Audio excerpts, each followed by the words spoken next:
searching for greatness in a sea of the dying and shameless.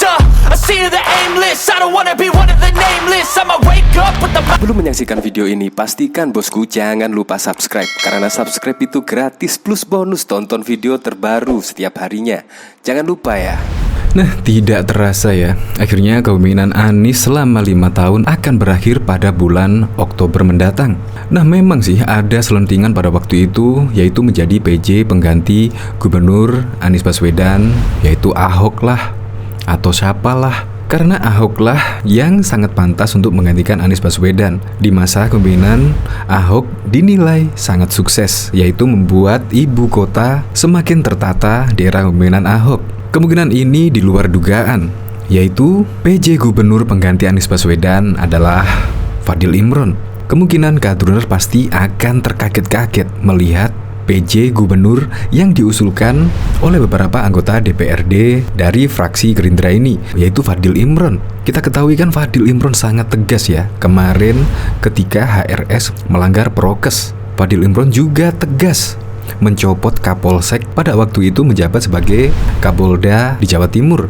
Nah, bisa jadi dengan ketegasan Fadil Imron ini kepada FPI dan pengikut dari HRS, kemudian bisa jadi membuat ketar-ketir pendukung HRS yang ingin coba-coba membuat gaduh Jakarta.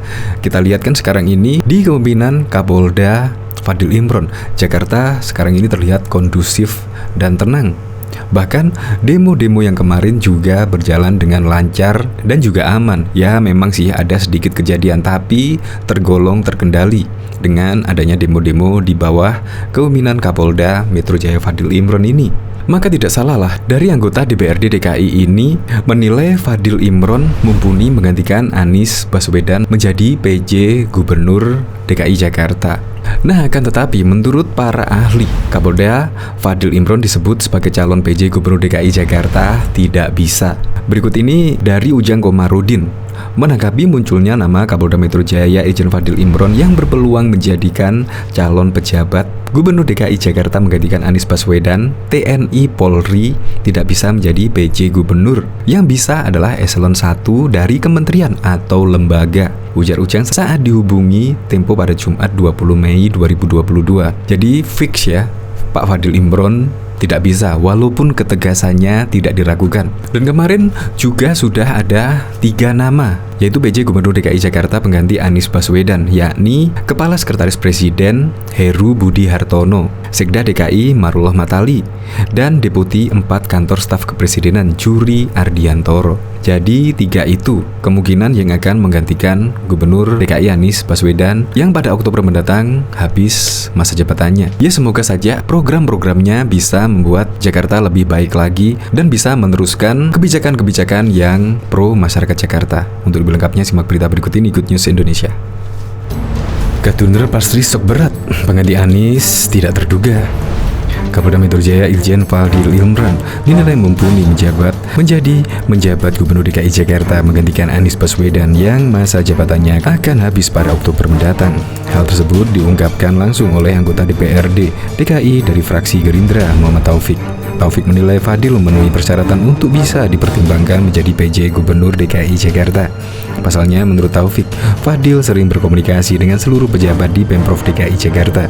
Selain itu, Fadil juga sering berkomunikasi dengan pejabat legislatif, sehingga Fadil dipandang menjadi salah satu seorang yang mumpuni menjadi PJ Gubernur DKI Jakarta. Kapolda DKI Jakarta Pak Fadil itu juga memenuhi persyaratan untuk dipertimbangkan menjadi pejabat Gubernur DKI Jakarta. Kenapa? Karena Pak Kapolda itu sering berkomunikasi dengan seluruh pejabat Pemprov DKI Jakarta. Kedua, dia juga sering berkomunikasi dengan legislatif, sehingga dalam pandangan kami Pak Fadil salah satunya mumpunilah untuk dipertimbangkan menjadi pejabat Gubernur DKI Jakarta, kata Taufik dalam tayangan video di kanal YouTube Kompas TV pada Jumat 20 Mei. Sementara itu, Wakil Gubernur DKI Jakarta Ahmad Riza Patria mengungkapkan dukungan kepada siapapun yang nantinya dipilih Mendagri dan Presiden untuk menjadi PJ Gubernur DKI.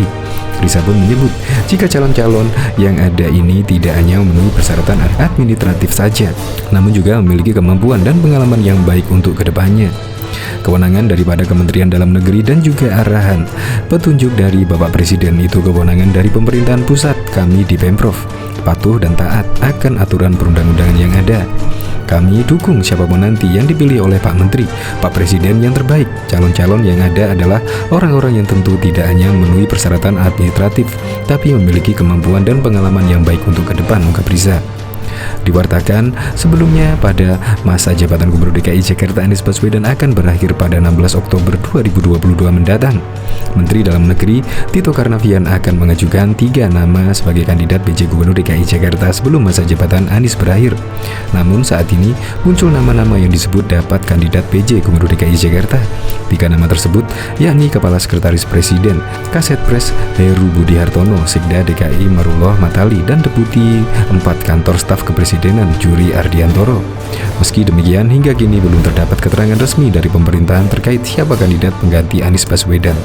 Wakil Ketua DPRD DKI Jakarta, Sita Anjayani, mengatakan 3 nama pejabat gubernur yang beredar potensial menjadi calon pengganti Anies Baswedan. Ketiga nama ini dinilai memiliki kinerja yang bagus karena punya banyak pengalaman dalam memimpin.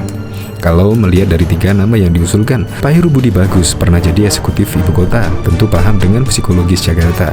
Pak Marullah bagus, sekda kita saat ini. Begitupun dengan Pak Juri Ardiantoro, bagus, banyak pengalaman dalam memimpin, tulis Sita lewat keterangan tertulisnya dikutip tribunnews.com dari kanal YouTube Kompas TV. Sita mengungkapkan, terpenting PJ Gubernur pengganti Anies paham seluk-beluk Jakarta dan mampu melanjutkan program-program Pemprov DKI. Siapapun yang akan menjadi PJ Gubernur semoga bisa merealisasikan rencana pembangunan yang belum terrealisasi dan melanjutkan apa yang sudah berjalan, salah satunya Formula E lanjutnya. Bahkan juga diketahui Inspektur Jenderal Polisi Muhammad Fadil Imron kini menjadi sosok yang disorot publik. Pada tahun lalu, tindakan Fadil sebagai Kapolda Metro Jaya dalam menangani kasus dugaan pelanggaran protokol kesehatan oleh HRS dinilai tegas dan berani. Fadil dilantik sebagai Kepala Kepolisian Daerah Metro Jakarta Raya bulan November, menggantikan Inspektur Jenderal Polisi Nana Sujana. Berikut perjalanan Irjen Fadil Imron di lingkungan Kepolisian Republik Indonesia. Muhammad Fadil Imron merupakan alumni Akademisi Polisi Akpol tahun 1991 yang berpengalaman di bidang reserse. Kiprah kepemimpinan Fadil Imron di Kop Bayangkara dimulai pada 2008 dengan menjabat sebagai Kasat 3 Direktur Reserse Kriminal Umum Polda Metro Jaya. Kemudian pada tahun yang sama dirinya menjabat sebagai Kapolres KP3 Tanjung Priok. Pada 2009 Fadil menjabat Wakil Direktur Reserse Kriminal Umum Polda Metro Jaya. Setelah 3 tahun menjabat, pada tahun 2011 Fadil ditunjuk sebagai Kasubdit 4 Direktur Tindak Pidana Umum Bareskrim Polri. Masih pada tahun 2011, Fadil kemudian menjabat Direktur Reserse Kriminal Umum Polda Kepri. Pada tahun 2013 dirinya dilantik sebagai Kapolres Metro Jakarta Barat. Pada 2015, Fadil menduduki jabatan analis kebijakan media bidang pidana umum Bareskrim Polri. Pada tahun 2016, dirinya menjabat sebagai Direktur Reserse Kriminal Khusus Polda Metro Jaya. Fadil Imron kemudian menjabat sebagai Direktur Tindak Pidana Cyber Bareskrim Polri pada 2018. Pada periode tersebut, Fadil berhasil membongkar sindikat Sarasen serta Muslim Cyber Almi. Sikap Fadil Imron yang marah dan mencopot salah satu Kapolsek karena tidur dalam rapat penanggulangan pandemi ini juga mendapat sorotan. Kala itu Fadil Imron baru menjabat Kapolda Jawa Timur pada pertengahan Mei lalu. Selama menjabat sebagai Kapolda Jatim tersebut, Fadil kemudian turut menginisiasi pembentukan Kampung Tangguh yang secara signifikan berhasil menekan penyebaran pandemi ini di Provinsi Jawa Timur. Kini, Fadil sebagai Kapolda Metro Jaya dengan ketegasannya memberikan ultimatum kepada HRS agar menyerahkan diri kepada pihak berwajib terkait status HRS sebagai tersangka pelanggaran protokol kesehatan. Fadil juga menegaskan tidak akan memberi ruang bagi organisasi masyarakat yang bertentangan dengan ideologi Pancasila.